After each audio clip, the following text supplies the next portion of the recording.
तो हम यहाँ पर कौन हैं? अगर कोई सवाल करे हमारे से कि हम यहाँ पर कौन हैं, तो जैसे ब्रह्मांड के जो 5 तत्व हैं, जो ब्रह्मांड की शक्तियां हैं, उन सब से मिलकर हम भी बने हुए हैं। इन्हीं 5 तत्वों से, इन्हीं ब्रह्मांड के सत्यों के सिद्धांतों से मिलकर हम बने हुए हैं।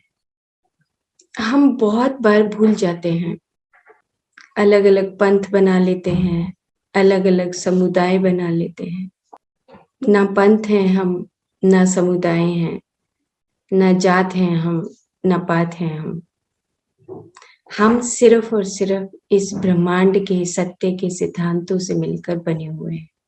हम सब, कोई भी हो, हमारे जितने भी ऋषि मुनि आए, योगी आए, उन्होंने पंथ बनाना नहीं सिखाया कभी हमें बताया कि तुम ब्रह्मांड के सत्य के सिद्धांतों से बने हुए हो। फिर भी इतनी सारे किताबें अलग अलग तरीके से पंथों से, समुदायों से निकल जाती हैं। क्यों? क्योंकि हम शायद उस संपूर्णता को समझ नहीं पाते हैं। तो मेरे प्यारे दोस्तों, हमें उस संपूर्णता को समझना है कि ब्रह्मांड का जो सत्य है, उसके जो सिद्धांत है, जो सृष्टि क्रम है, उसको समझते हुए तुम अपने आप में लीन होना सीखना है। किसमें लीन होना? इस ब्रह्मांड के सत्यों के सिद्धांतों में विलीन होना सीखना है कि हम कुछ भी नहीं है और यही निर्वाण है। इन सारी चीजों से, इन सारी सीढ़ियों से निकलते हुए हम जब हमें ये बात समझ आती है कि हम कुछ भी नहीं है, हम तो बस जैसे एक पेड़ आगे बढ़ता है, टहनी होती हैं, छोटी टहनियां आती हैं, पत्ते आते हैं, फूल आते हैं, फल आते हैं, फिर उसके बीज बन जाते हैं, खुशबू आती है। सेम उसी तरीके से हम भी अपने जीवन को, अपनी जन्म परंपरा को आगे बढ़ाते रहते हैं और सीखते रहते हैं। लेकिन जहां अटक गए, वहां पर हम पंथ बनाना शुरू करते हैं। जहां पर अटक गए, हम जात में, पात में उलझ जाते हैं। जहां पर अटक गए, वहां पर हम इस माया और मोह में फंसे रहते हैं। तो हमें माया और मोह में फंसे नहीं रहना है। जात पात, समुदाय, पंथ, ये सब कुछ, कल्ट, क्रीड, ये सब चीजों से बाहर निकलना है। सब चीजों से बाहर निकलने के बाद ही हम ब्रह्म स्थिति को प्राप्त कर सकते हैं। गीता के दूसरे अध्याय में बार बार भगवान कृष्ण अर्जुन को, हमारे जैसे अर्जुनों को बता रहे हैं कि तुम योग क्षेम जो है वो मैं संभालूंगा, तुम योगी बनो। तमस, रजस, सत्व गुण, शुद्ध सात्विक, निर्गुण स्थिति तक वो बात समझाते हैं। कछुए का उदाहरण देते हैं। अलग अलग तरीके से वो समझा रहे हैं हम सबको कि योगः कर्मसु कौशलम, अपने कर्मों में कुशलता लाओ। समत्वम योग उच्यते, अपने सामने वाले को समभाव से देखो। मन को विलीन, मन को खराब मत करो, लिप्त मत करो, निर्लिप्त भाव से जियो। हर वेद, उपनिषद, पुराण, गीता, गुरु ग्रंथ साहब यही बताते, पर हम इन सब चीजों को शायद इसलिए नहीं समझ पाते हैं क्योंकि हम शायद किसी एक रास्ते को पकड़ लेते हैं, पंथ को पकड़ लेते हैं। वो पंथ नहीं पकड़ना है। हम इस ब्रह्मांड के सत्यों के सिद्धांतों के मूल स्वरूप को हम समझें।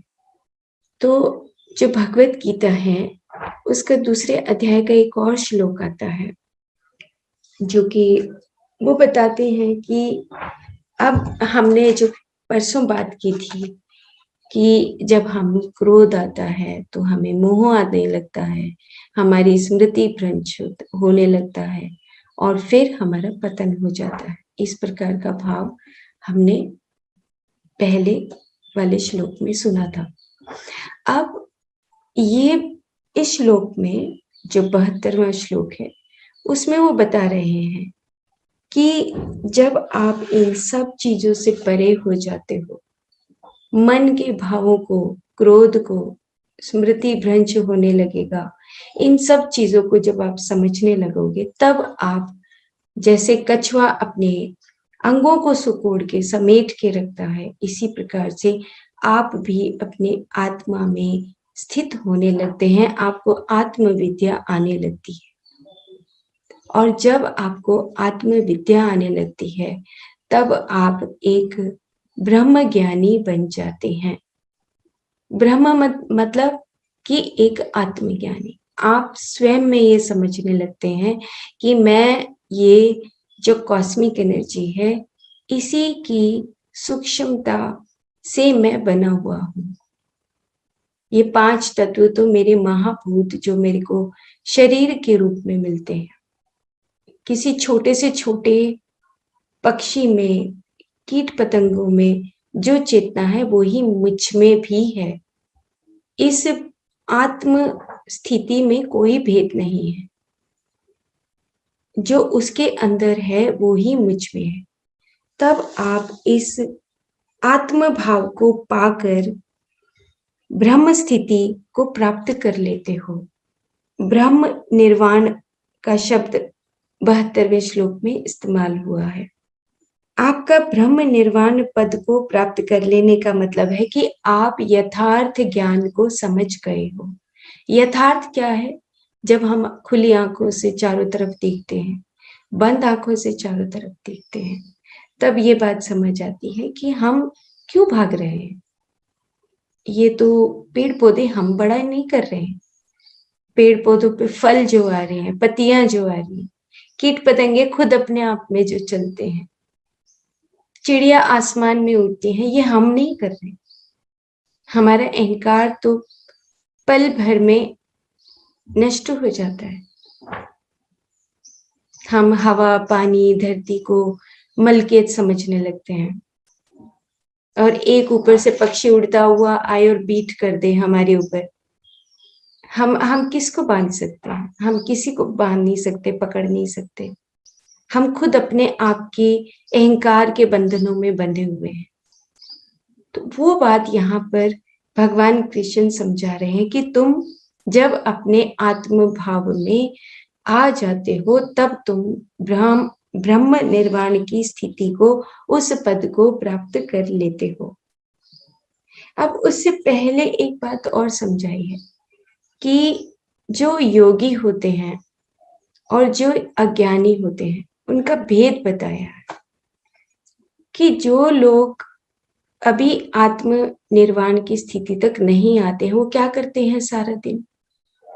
तो एक एग्जाम्पल दिया है उन्होंने, कहा इससे पहले वाले श्लोक में कि जब एक अज्ञानी सुबह से शाम तक अपने प्रापंच जीवन में अपने कामों को करता है, उस वक्त योगी जन सोते हैं। जब अज्ञानी व्यक्ति जागते हैं तो योगी जन सोते हैं। इसका मतलब क्या हुआ कि योगी जो हैं ज्यादा लिप्त नहीं होते।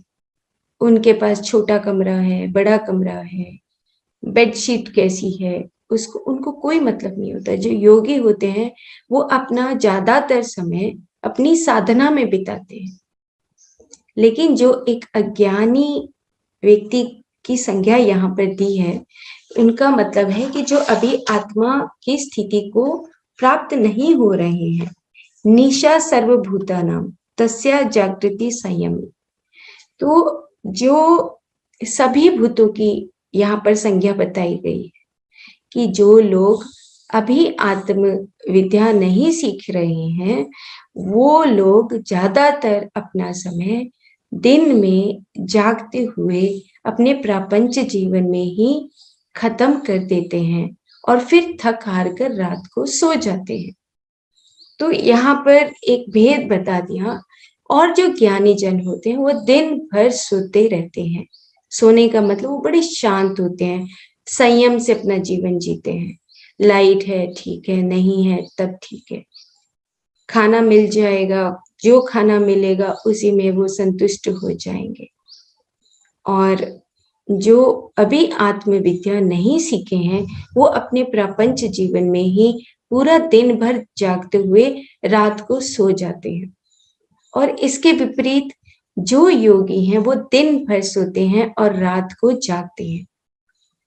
रात को जागने का मतलब फिर योगी जन जब दिन भर अपनी साधना में, अपने प्रापंच जीवन में नहीं उलझते हैं, तो रात को वो जब सब लोग सोते हैं तब वो अपनी साधना करते हैं, स्वाध्याय करते हैं, तो उनके पास समय ज्यादा मिलता है। तो यहाँ पर सिर्फ एक ही भाव हमें क्लियर करना है कि हम अपने प्रापंच जीवन को करें और जो सुख दुख है, जो हमारी चैलेंजेस हैं जीवन के, उनको समझते हुए अपने प्रापंच जीवन को एक कछुए की भांति निर्लिप्त भाव से हम निकालें। हम अपने जीवन में जो हमारी आवश्यकताएं हैं, हम उन आवश्यकताओं को पूरा करते रहें, लेकिन इच्छाओं में लिप्त ना हो। तो वो बात यहाँ पर उन्होंने क्लियर की है। और उसके बाद फिर उन्होंने बताया कि अब तो हम इस दूसरे चैप्टर में ये खत्म हो रहा है, तो इसमें बता रहे हैं कि अब तो अर्जुन तुम्हें बहुत सारी बातें समझ आ गई होंगी कि तुम जब मम आत्मा सर्वभूत आत्मा से चले थे और योग क्षेम की बात बताई थी, तुम वीर मरण, अगर तुम युद्ध में हार भी जाते हो तो वीरता से तुम मृत्यु को प्राप्त करते हो। बहुत सारी बातें यहाँ पर दूसरे अध्याय में बताई गई कि तुम अपने कर्मों में कुशलता लाओ, तुम आत्मज्ञानी बने। हर श्लोक में यही बात इधर से उधर घूमकर बताई गई है। और कहाँ पर हमारे ही शरीर के जो अंग हैं, कर्म इंद्रियों की बात की गई, ज्ञान इंद्रियों की बात की गई, हमारी स्वयं की आत्मा की बात की गई। और अंत में वो इस दूसरे अध्याय में बोलते हैं कि तुम ब्रह्म निर्वाण पद को प्राप्त हो रहे हो जब तुम अपने आप में अपनी आत्मनिष्ठा को समझने लगते हो, आत्मविद्या को जान गए हो। तो हमें अब यहाँ पर लास्ट बस अंत यही करना है कि अब आपको यथार्थ ज्ञान समझ आ गया है।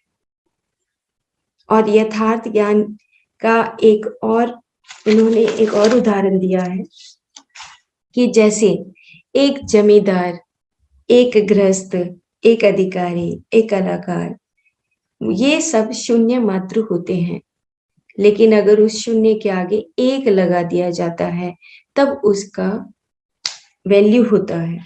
वो कहते हैं कि आपका मूल्य तभी है जब आप अपने प्रापंच जीवन के साथ साथ अपने आत्म विद्या को भी सीखें। ब्रह्म निर्वाण पद की प्राप्ति के लिए आपको आत्म विद्या सीखनी है। ये बात कहते हुए यहाँ पर हम दूसरे अध्याय को खत्म करते हैं। यथार्थ ज्ञान पर ये अध्याय खत्म हो रहा है। और यही यथार्थ ज्ञान क्या है कि हम जहाँ पर बैठे हैं, ये मिट्टी की खुशबू पता नहीं हमने कभी सूंघी भी है, ली भी है नहीं, उसकी गंध को जाना है नहीं जाना। हम दूसरी चीजों में लिप्त हो जाते हैं। ब्रह्म निर्वाण पद की प्राप्ति के लिए हमें मिट्टी की खुशबू भी लेनी है, पेड़ पौधों की उस सूक्ष्मता को भी जानना है कि जो हमें हमारे लिए जीवन प्रदान करते हैं।